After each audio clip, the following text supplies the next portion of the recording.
अस्सलाम वालेकुम फ्रेंड्स। तो क्या हाल चाल है यार, उम्मीद करता हूँ आप सब खैरियत से हैं।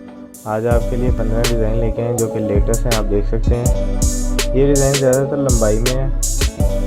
अगर आपका बेडरूम लंबाई में है या टीवी लॉन लंबाई में है, ड्राइंग रूम लंबाई में है, ये डिज़ाइन उनमें तकरीबन सारे आ जाएंगे।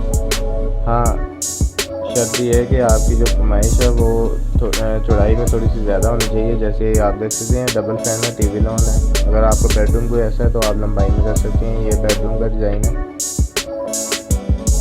ये भी बेडरूम का डिज़ाइन है, डबल फैन लगाया हुआ है। ये टीवी लॉन का डिज़ाइन है। ये भी टीवी लॉन का डिज़ाइन है। ये भी टीवी लॉन का डिज़ाइन है। ये बेडरूम का डिज़ाइन है। अगर आप लगाना चाहें टीवी लॉन में भी लग सकता है ये। तो उम्मीद करता हूँ ये डिज़ाइन आपको पसंद आएंगे। ये भी टीवी लॉन का डिज़ाइन है। अगर डिज़ाइन पसंद आता है वीडियो को लाइक कीजिएगा, शेयर कीजिए हमारे चैनल को।